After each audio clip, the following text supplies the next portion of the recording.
Hello students, in this lecture I'll be talking about various vapor processes. Now as we have seen earlier, vapor cannot be treated in the same way as ideal gas because vapor does not follow ideal gas laws like Boyle's law, Charles' law, Gay-Lussac's law or characteristic gas equation which is derived from these three laws. So we cannot use these laws directly for vapor, but basic energy equations like first law of thermodynamics or the equations which we derive from first law of thermodynamics, second law of thermodynamics, these basic energy equations will hold true for vapor as well, for thermodynamic processes which has vapor as working fluid. So we can use these basic energy equations for all the thermodynamic processes where vapor is there, or as we have studied earlier, these are used for ideal gases as well. So whether your working fluid is vapor or ideal gas, you can always use basic energy equations. So which are these basic energy equations that we have studied? From first law of thermodynamics, we have seen that total heat supplied is equal to change in internal energy plus work done. So by first law of thermodynamics, we know that the total heat that is supplied during the process, that heat is utilized for work done, and the remaining part of the heat goes in increasing internal energy if we are supplying heat in that case. So we know that the heat supplied will do these two things: work done and increase in internal energy. So this equation is true for any process whether we have vapor or ideal gas. So Q12 is equal to du plus W12. We can use this for a vapor as well. Thermodynamic process in which there is a vapor. Similarly, we can use delta Q is equal to TdS. We can use delta W is equal to PdV. That means if we have to find work done, it will be integration of PdV, like we have done in case of ideal gas processes. So, and another thing that we'll be keeping in our mind is that once vapor is superheated, that means after, suppose it becomes a dry saturated steam, and after that if we supply any heat, then that vapor becomes superheated. So if we have a superheated vapor, then that will follow laws of ideal gases. That means for a superheated steam, we can use Boyle's law, Charles' law or characteristic gas equation to find out any unknown parameter, and plus these laws, as we have discussed, basic energy equations we can use. So let us talk about the first process, constant pressure process or isobaric process. Now here we are assuming for this constant pressure process that initial state is in wet region. Now you know that this represents this line represents the saturated liquid line. Similarly, this represents dry steam line, and in between this region we have wet steam. So as we go on supplying the heat, this saturated liquid turns into the wet steam, and as we go on supplying the heat, when we supply heat equal to HF plus HFG, then we come on this line. This is the dry steam line. So here, for analyzing this process, we are assuming that point 1 is in wet region and point 2 is it's superheated steam. So in graph, this will be a horizontal line because this is pressure volume graph we are seeing. So this is horizontal line, constant pressure line. So as we have discussed, area under curve is work done in if we have a PV diagram. So this area under curve is nothing but work done. Now if we see this same process in which we are assuming that pressure is kept constant and pressure is kept constant, point 1 initial state is wet steam and final state is superheated steam. Now if we represent this on temperature entropy graph, TS diagram, now we have seen in generation of steam that constant pressure line is like this. This is constant pressure line. So the process here is constant pressure process. So the process will be along this line only. Now point 1 we are assuming in wet region. So it will be here in this wet region. And 2 is in superheated region. So remember here, if pressure is P1, along this line pressure is P1 only. This is constant pressure line. So our process will be along this line only. Now suppose instead of a final state being superheated steam, if we have a final state as wet steam, then point 1 will be here, point 2 will be here.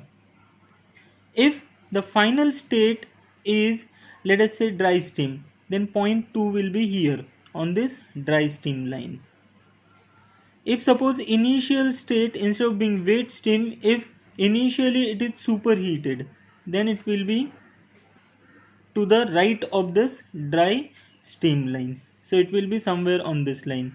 And suppose from here we are supplying it, then it will get superheated, further superheated. So 1 to 2, this type of process will get. So remember that in this case we are assuming point 1 in the wet region and point 2 in the superheated region. Now if we see HS diagram, enthalpy entropy diagram, then in that case again we are talking about constant pressure process. So this line is constant pressure line. So along this line only our process will be there. Point 1 is in wet region. So this is a dry steam line. Along this steam will be dry. This is a saturated liquid line. So this particular region is the region where we have wet steam. So we have wet steam here. So point number 1 will be here. This is the constant pressure line. And point number 2 will be somewhere here in this region above dry steam line. Why? Because it is superheated. We are assuming that it is superheated steam.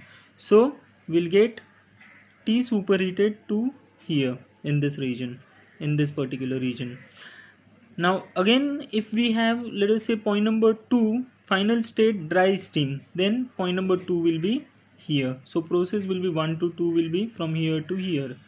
If final state is wet steam, then it will be in this region only. So 1 to 2 we will have located point 2 somewhere here if it is wet steam. But as I said, we are assuming that point number 2 is superheated steam.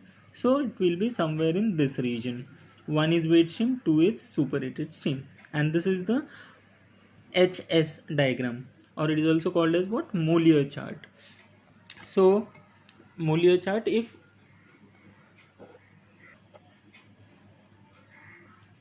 we have all the pressure lines, all the dryness fraction lines, so we have seen earlier that how to use steam table or Mollier chart for solving problems. So Mollier chart, basically we have enthalpy on y-axis and entropy on x-axis. Anyway, so here we are drawing the process on HS diagram, where point number 1 is in wet region, 2 is in superheated region. So I hope all of you have understood how to draw these 3 graphs: PV diagram, TS diagram and HS diagram for constant pressure process.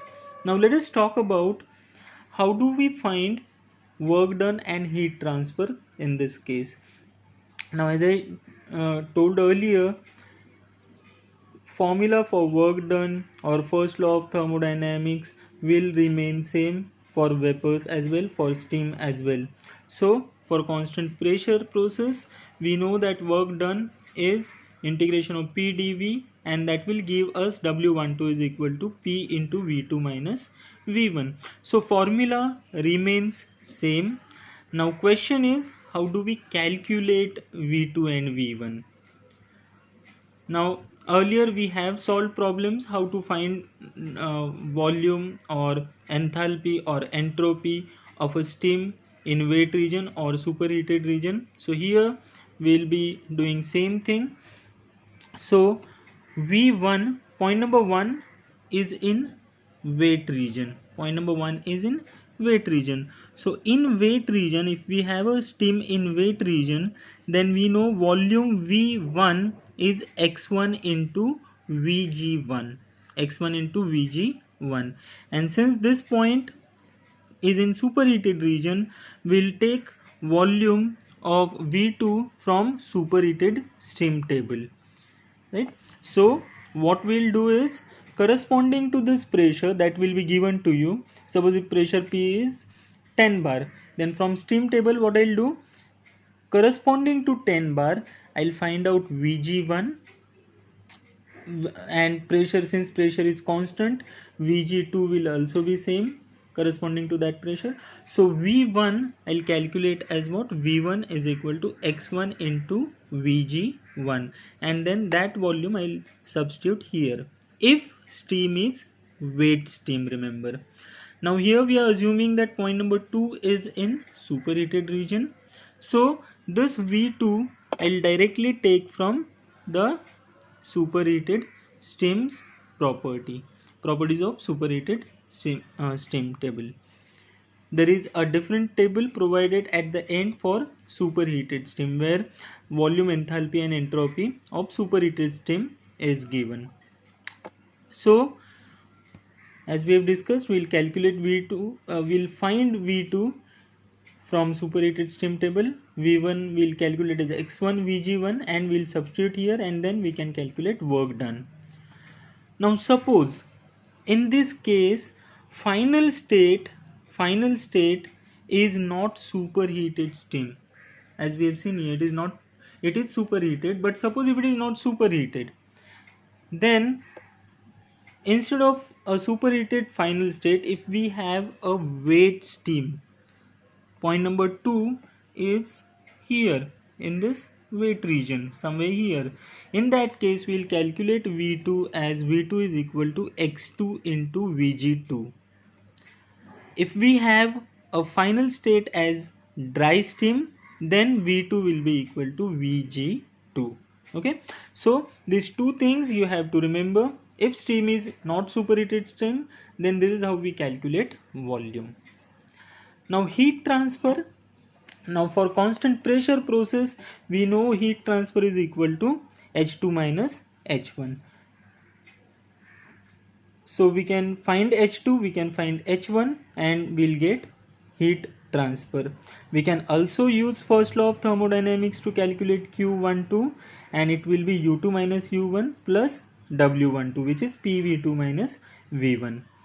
So we have to calculate first U2, then U1, then substitute here, we can get Q12.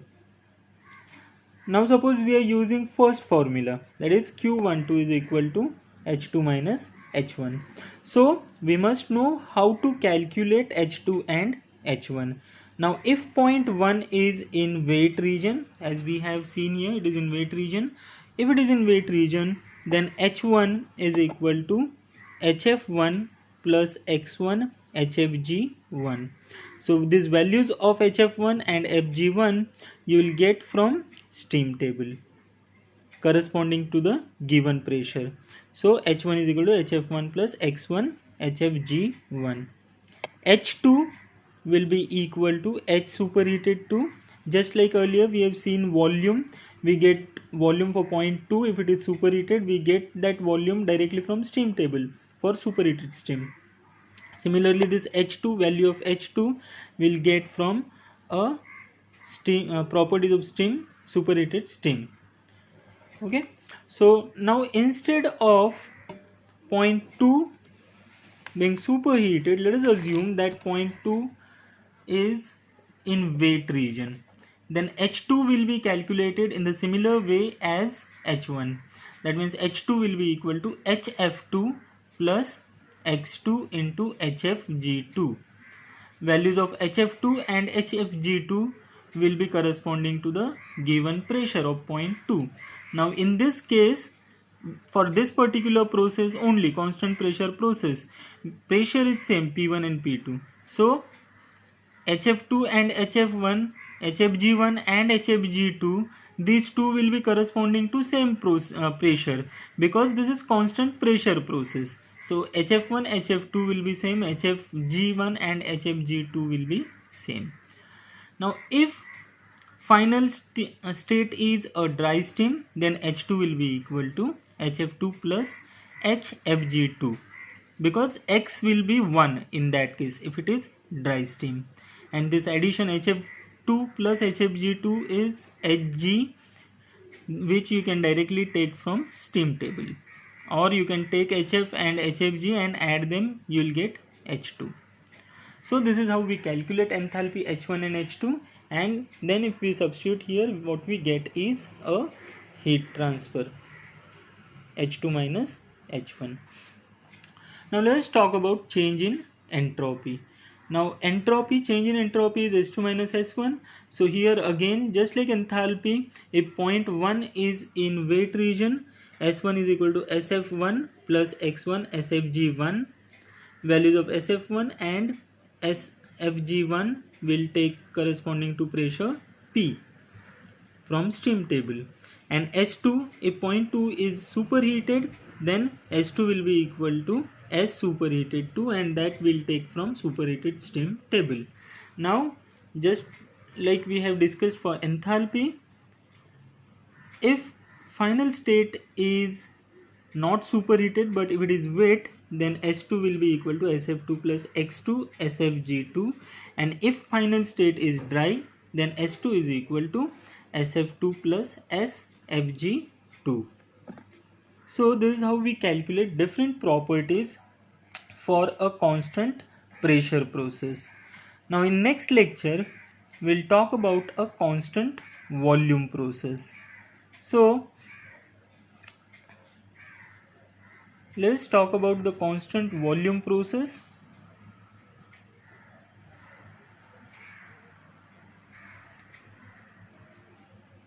So first we'll see how do we draw pressure volume, temperature entropy and enthalpy entropy graph for constant volume process. So here again we are assuming that point 1 is in wet region and point 2 is in superheated region. So in pressure volume diagram, this graph will be a vertical line because volume is constant.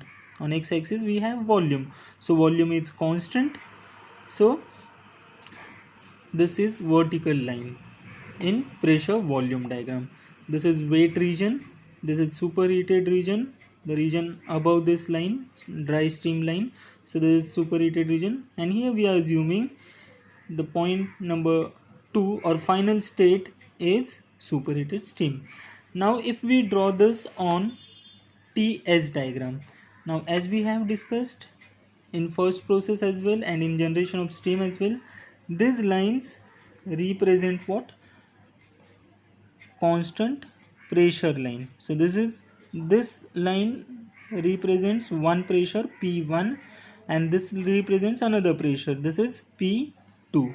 So pressure along this line everywhere is P2, along this line it is P1.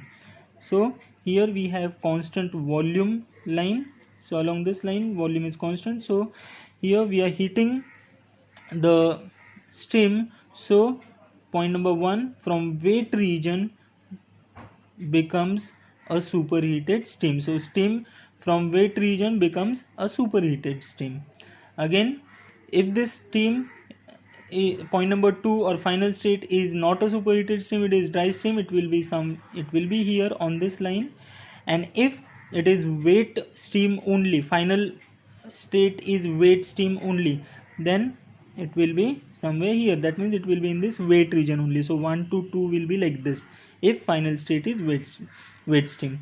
But we are assuming that point number 1 is in wet region, so it is here inside this in between this saturated liquid line and dry stream line. And point number 2, as per our assumption, is superheated, so it is above this dry stream line. Then enthalpy entropy diagram, again here we'll draw a saturated stream line, dry stream line and saturated liquid line. This is a critical point. We have two pressures here, P1 and P2. So these two are constant pressure lines. Here point number 1 is wet stream, so it will be here in this region somewhere or along this pressure P1, and pressure is increasing here, so point number 2 will be here. So this is a constant volume process. Point number 2, where point number 2 is in superheated region, point number 1 is in wet region. If point 2 is dry stream, then it will be here. If point 2 is wet stream, it will be somewhere here.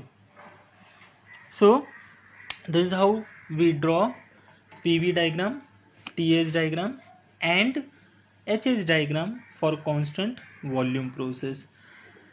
Now for constant volume process, we know that V1 is equal to V2. Now how do we calculate V1? Because it is wet stream, because it is in wet region, V1 is equal to X1 into Vg1. And if point number 2 is in superheated region, then V2 will be equal to V superheated 2, and this X1 Vg1, which is V1, will be equal to V superheated 2, because it is constant volume process. Now suppose if final state is wet stream, then V2 will be equal to X2 Vg2. Now we'll get this value of Vg2 from stream table corresponding to pressure P2. Vg1 will be corresponding to pressure P1, and this Vg2 will be corresponding to pressure P2. So if final state is wet stream, so many times in exam a question is asked that there is a process of constant process taking place along constant volume line, and pressures are given to you, initial dryness fraction is given to you, and what you have to do is calculate quality of stream, that means final state. So if the final state is wet stream, okay, then what you will do, you will first calculate V1 as X1 Vg1, then you will calculate V2 as X2 Vg2. Vg1 and Vg2 you will get from stream table corresponding to pressure P1 and P2 respectively. X1 will be given to you. Vg1 you will get from stream table. Vg2 you will get from stream table corresponding to pressure P2. So unknown here will be X2. So if final state is wet stream, this value of X2 will be less than 1. So once we put this V1 is equal to V2, and if we have to find out quality of final state, then we can use this equation. Now if it is final state, if the final state is wet stream, then this value of X2 will be between 0 and 1.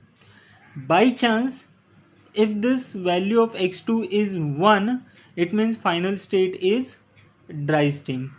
If value of X2 is more than 1, if it is greater than 1, then it will be a superheated stream. Okay, so this is how we decide quality of stream in case of constant volume process. We can use this V1 is equal to V2, and as I told earlier, V1 is to be calculated as X1 Vg1 and V2 is equal to V superheated 2 if we have point number 1 in wet region, point number 2 in superheated region. If both points are in wet region, V1 is equal to x1 Vg1 and V2 is equal to x2 Vg2. Work done.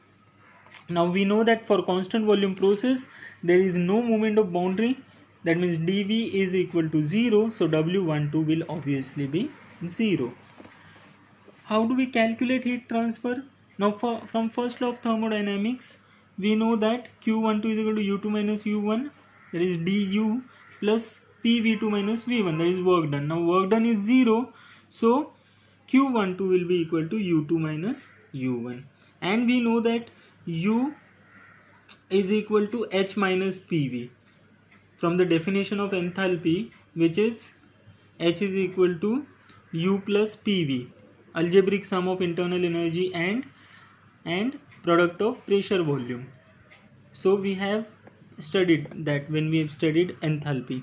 So from the definition of enthalpy, I'll write it here. We know that H is equal to U plus PV. So H is equal to U plus PV. So U is equal to, from this U is equal to H minus PV. So if you have to calculate U2, it will be H2 minus P2 V2. U1 will be H1 minus P1 V1. So as discussed in earlier process, constant pressure process, we can calculate H2 and H1 depending on whether it is wet steam or superheated steam. So in this case we are assuming that 2 is in superheated region. So H2 will be H superheated 2, that will be taken from superheated steam table. H1, if it is in wet region, as we have the case here, H1 is 1 is in wet region, so H1 will be equal to HF1 plus X1 HFG1. Then as we have discussed earlier, if final state is wet steam, then H2 will be, instead of H superheated 2, it will be HF2 plus X2 HFG2. And if final state is dry steam, we'll put X2 is equal to 1. That means H2 will be equal to HF2 plus HFG2.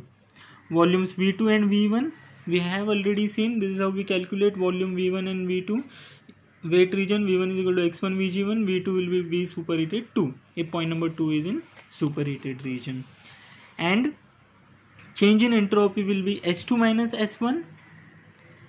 So S1, because it is wet steam, is SF1 plus X1 into SFG1, and S2, if point number 2 is superheated steam, then S2 will be equal to S superheated 2. And if it is wet steam, final condition is wet steam, then SF2 will be S2 will be SF2 plus X2 SFG2. If it is dry, then X2 will be equal to 1.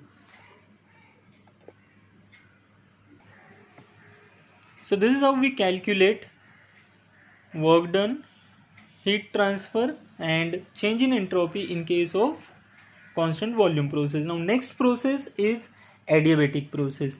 Now for adiabatic process, what we know is there is no heat transfer during this process. That means Q12 is equal to 0. So W12 will be equal to du because Q12 is 0.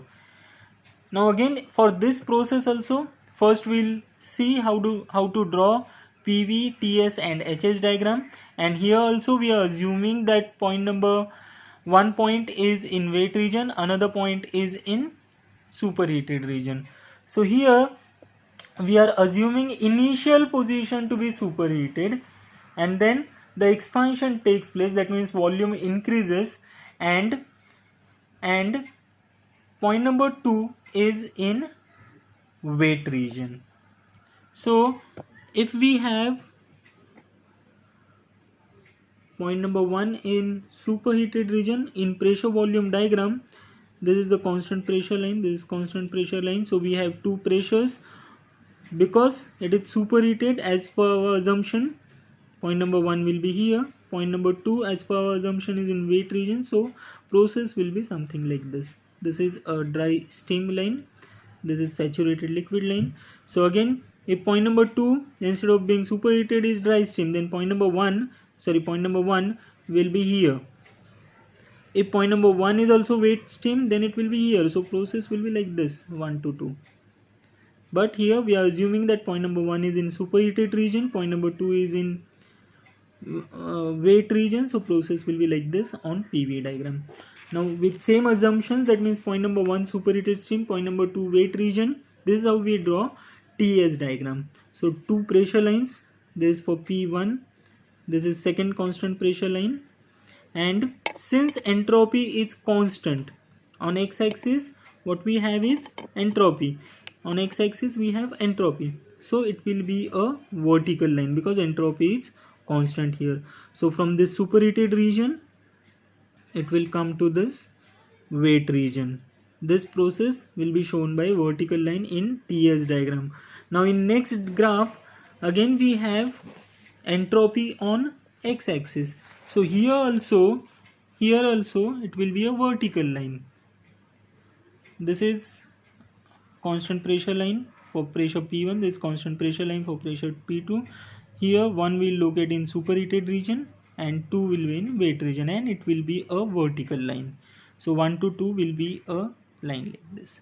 So how do we calculate work done? So for work done, W12 is equal to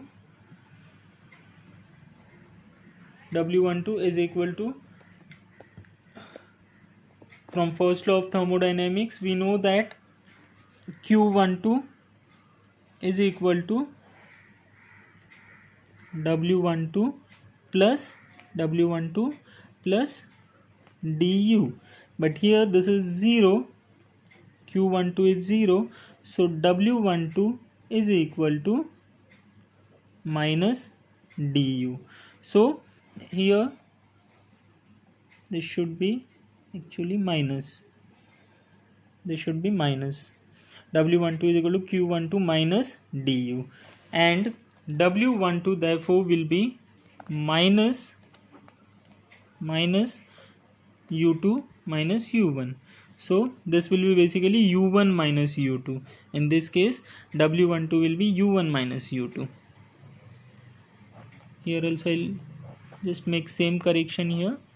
This will be minus. So U2, as we've discussed earlier, U2 is equal to H2 minus P1.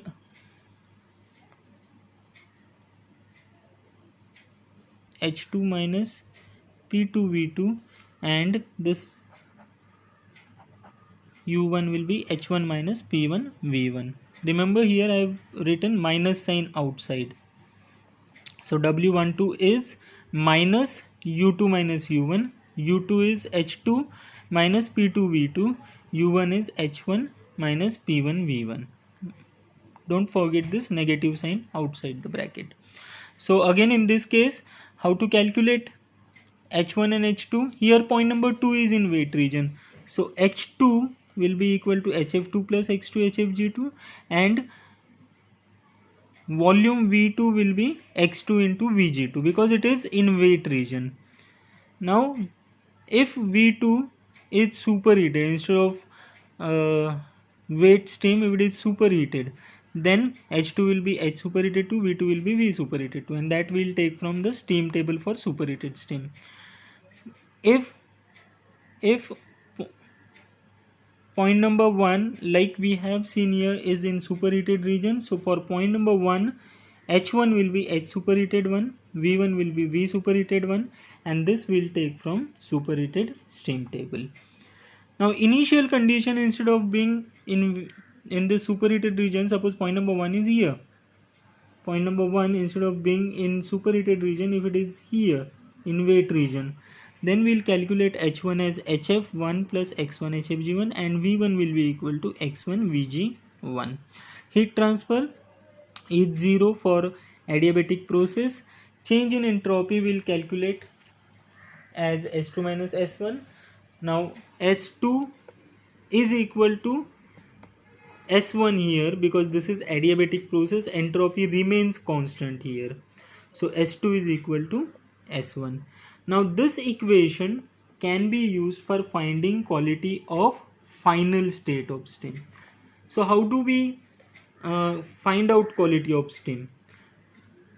So suppose in exam that there is a problem saying that steam initially is a wet steam, it is then some thermodynamic process takes place and it is a wet steam at this pressure. Okay, so if we have a problem like this, wet steam at point 1 as well as point 2, and we have to find out the quality of steam at state 2. So what we'll do, we'll calculate S1 first. S1 will be equal to SF1 plus X1 SFG1. SF1 and SFG1 will get from corresponding to pressure P1, and X1 is quality of steam, dryness fraction of steam in initial condition. S2, if it is wet steam, will be SF2 plus X2 SFG2. SF2 and SFG2 will get from pressure P2, properties corresponding to pressure P2. So by using this equation we can find out X2. So again, if this value of X2 is between 0 to 1, then it means that we have to if it is between 0 to 1, then it means that final condition of steam is wet steam. If X2 is more than 1, then it is a superheated steam, and if X2 is equal to 1, then it is dry steam, dry saturated steam. So we can use this similar equation, S1 is equal to S2 if point number 2 is superheated, point number 1 rather is superheated and wet at 2, just like the conditions we have assumed for drawing PV and TS HS diagram. Then in that case S superheated 2 will be equal to SF2 S superheated 1, actually, because point number 1 we are assuming to be in superheated region. So S superheated 1 will be equal to SF2 plus X2 SFG2, and from this we can calculate X2, because S superheated 1 will get from a properties of superheated steam from steam table. SF2 and SFG2 will get from steam table corresponding to pressure P2. So only unknown will be X2, and that we can calculate. Now the next process is isothermal process. Again we are assuming that point number 1 is in wet region and point number 2 is in superheated region. Initially pressure is P1 and then it is P2. So you can see here, this is line corresponding to P1, this is line corresponding to P2, and this is isothermal process. That means the temperature here is same, temperature is same. So we know that for in generation of steam we have seen in between here, that means between saturated liquid line and dry steam line, temperature is constant, because all the heat that we supply is utilized for conversion of phase. So this is constant temperature. So along this it is constant pressure as well as constant temperature. So till we supply the heat corresponding to dry steam line, process will be from this point to this point. After that temperature remains constant, so this is the constant temperature line, and pressure at state 2 is less. We are assuming here the pressure at state 2 is less. So pressure, if at this point 2 is lesser pressure, then this temperature will be in superheated region, because the temperature, saturated temperature corresponding to this lower pressure will be less compared to T1. So this point will be in superheated region, because temperature here is same as saturated temperature corresponding to P1. So I hope you understand this point. Suppose this is some pressure P1 and saturated temperature corresponding to this is, let us say, 105. 105 degrees Celsius. So from here to here, temperature is remaining constant, pressure is also constant corresponding to P1 only. This will remain constant, pressure or temperature, until it reaches this point, dry steam point. After this it is dropping to this pressure.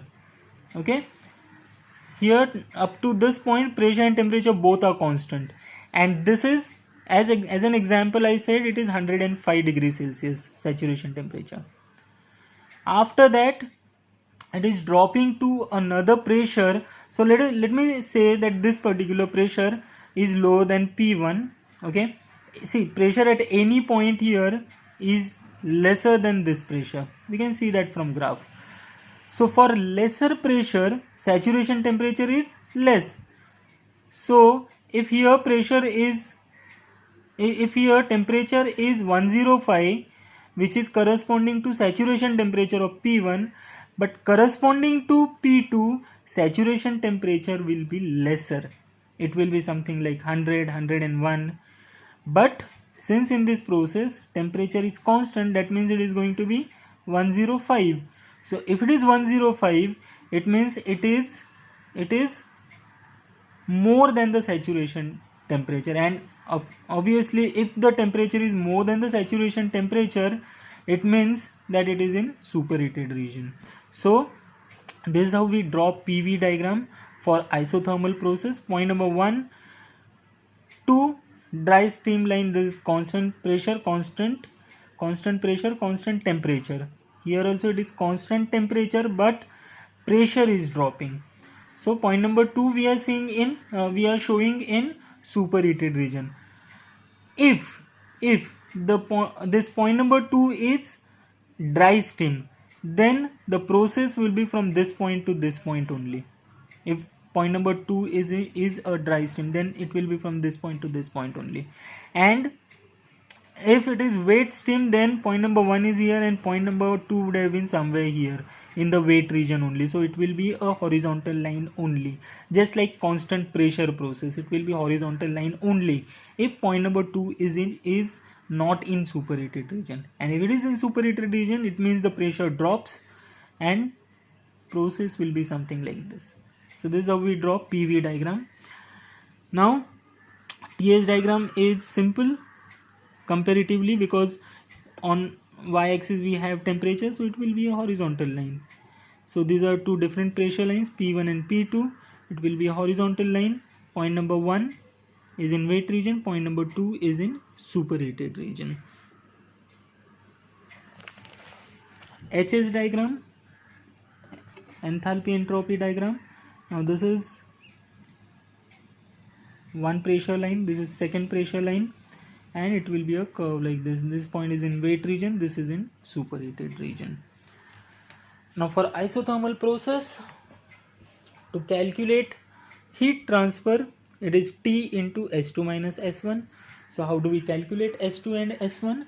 S1 will be equal to SF1 plus X1 SFG1 because it is wet steam. S2 is equal to S superheated 2, which we'll take from superheated steam table. Just we have discussed earlier, if final state is wet steam, then S2 will be SF2 plus X2 SFG2. If it is dry steam, then S2 will be equal to SF2 plus SFG2. X2 will be 1 in that case. Work done, because for isothermal process du is equal to 0, therefore work done will be equal to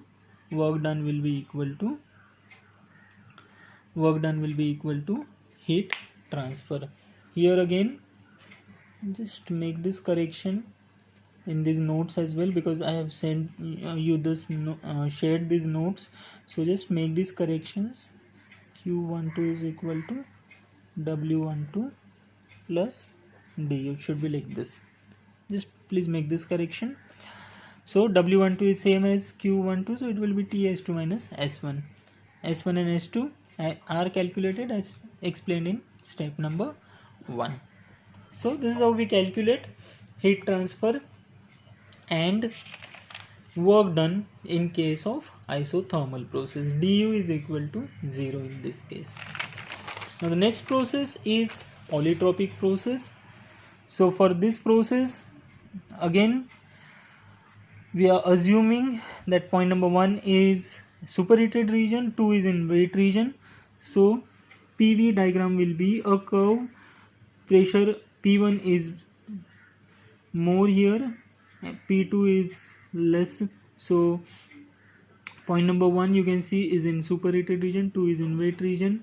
So TS diagram again will be a curve like this, and two lines, HS diagram, two lines you can see here. One from superheated region, it is coming to wet region. Work done, again we can use same formula. W12 is equal to P1 V1 minus P2 V2 divided by N minus 1. This we have derived for ideal gas as well, so that derivation remains same because W12 is integration of PdV, so we'll again get same formula only. So W12 is equal to P1 V1 minus P2 V2 divided by N minus 1. N is a polytropic index here. So for calculating work done, we'll need V1 and V2. So how do we calculate V1 and V2? If 1 is in superheated region, V1 will be equal to V superheated 1. V2 wet region, then V2 is equal to X2 Vg2.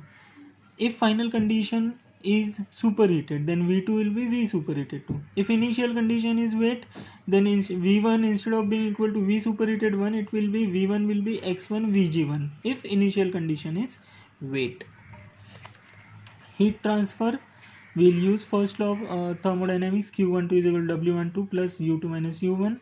So W12, in this first step we have seen how to calculate W12, so we'll substitute it here, and U2 minus U1 will be H2 minus P2 V2 minus U1 will be H1 minus P1 V1, and H, as we have discussed in all earlier processes, we can calculate enthalpy as H2 is equal to HF2 plus X2 HFG2. H1 is H superheated 1 because it is superheated steam. V2 already we have seen X2 Vg2, V1 is V superheated 2. And then again I'll state this same thing. If initial condition is wet steam, then H1 will not be H superheated 1. It will be H1 will be HF1 plus X1 HFG1. V1 will be X1 Vg1. If final condition is superheated steam, then H2 will be equal to H superheated 2, V2 will be equal to V superheated 2. See why I am giving this again and again in all the processes, because for drawing this HS and PV or TH diagram, we are assuming that point number 1 is in superheated, 2 is in wet region, or in some processes we have assumed that 1 is in wet region, 2 is in superheated region, like that. Now it is not necessary that in the problems which are given to you conditions will be same. That means it is not necessary that you will always get an expansion process in which point number 1 is in superheated, 2 is in, like that. So you can have point number 1 in wet region, 2 in superheated region, or you can have any one of the points on dry steam line. So you must know how to calculate these different properties. See, formula will remain same. That means W12 will be P1 V1 minus P2 V2 divided by N minus 1 only. But how do we calculate V1 and V2? That is important, and that will depend on condition of steam. So here initially I am giving how to find the values according to the conditions assumed. But if conditions are not same, that means V1 instead of being superheated, if point number 1 is wet region, then how do we calculate V? How do we calculate H? How do we calculate S? So that must be understood. Conditions, initial and final condition can be anything. It can be in superheated region, it can be in wet region, it can be on dry steam line. So we must know how to calculate these things, because Q12 will always be W12 plus U2 minus U1. U2 is always H2 minus P2 V2. But what we must know, how to calculate H2 for different conditions of steam. It can be wet, it can be superheated, it can be dry steam. So this formula is going to be same, and value, how do we find this H2, H1, V2, V1, S2, S1, that will change according to the condition of steam. So the next process is throttling process. Now throttling process, again we have seen for ideal gas as well. In throttling process, enthalpy remains constant. We have proven in that for ideal gas we have proven that for throttling process enthalpy remains constant. So here I'll not talk about that again, but we should know that for throttling process enthalpy remains constant. So if I show this on HS diagram, it will be a horizontal line. So we have one pressure here, pressure P1. So from weight region we are going into the superheated region, and H1 is equal to H2. Here this is our assumption that from weight stream, after throttling it becomes a superheated steam. So enthalpy remains constant. Again here one more thing that we assume is that there is no heat flow here, and from that only we assume that H1 can be equal to H2. So example of throttling process, see basically in throttling process, as we have seen earlier, what we do is we pass high pressure fluid through some narrow opening, and because of that pressure reduces. So pressure reduces and enthalpy remains constant. So for this process, where we are assuming that initially it is weight stream and then it is superheated steam, then H1 is equal to H2 will, and these are calculated as H1 is equal to HF1 plus X1 HFG1, because point number 1 is weight stream. H2 is equal to H superheated 2 because 2 is in superheated region, and then H superheated 2 is equal to HF1 plus X1 HFG1. Why? Because H1 is equal to H2. Now final condition, again if it is weight steam instead of being a superheated steam, then H2 will be HF2 plus X2 HFG2, just as we are calculating H1 when we assume that 1 is in weight region. So if 2 is in weight region, we'll calculate H2 as HF2 plus X2 HFG2, and then we can write, because H1 is equal to H2, then HF1 plus X1 HFG1 is equal to HFG2 plus X2 HFG2. So many times you have a problem in the exam, numerical problem, and what you have to do is find out the quality of stream after throttling takes place. That means basically you are calculating X2 after the throttling process. So what will be given to you?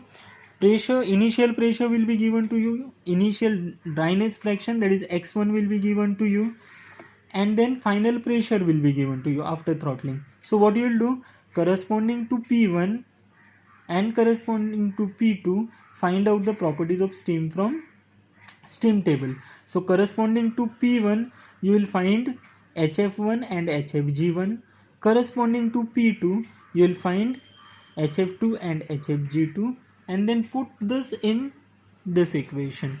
HF1 plus X1, X1 will be given to you, HFG1 you will get from steam table.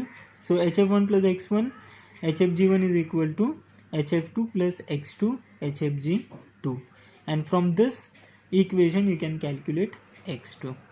So if it is actually a weight stream at point 2, X2, value of X2 will be between 0 to 1, and if it is more than 1, then it means that it is not a weight stream, it is a superheated steam. So again, by seeing the properties of superheated steam table, you can find out what is the degree of superheated, that means how much it is heated above the saturation temperature. Okay, but if it is weight stream, then you will get your value of X2 between 0 and 1 only. So here in this lecture we have studied 6 processes for vapor.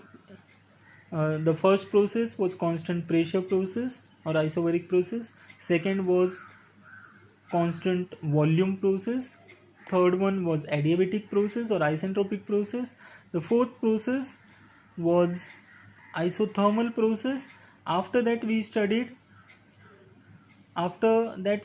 polytropic process, and final process is throttling process. Now in first 5 processes we have seen how to represent these 5 processes on PV, HS and TS diagram.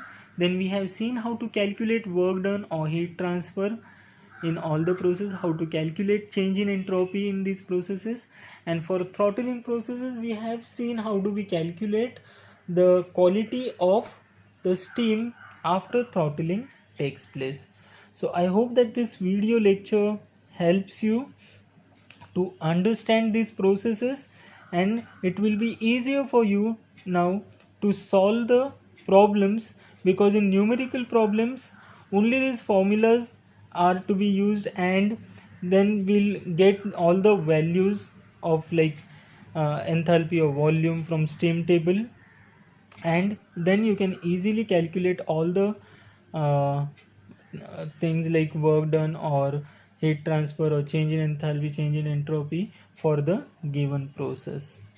So I hope this helps. If you have any doubt in these 5 processes, you can just ask the queries on my WhatsApp number, because I'll be seeing WhatsApp more regularly than Google Classroom, where I'm going to upload this video. So if you have any doubt, please feel free to ask the doubt on my WhatsApp number. Thank you.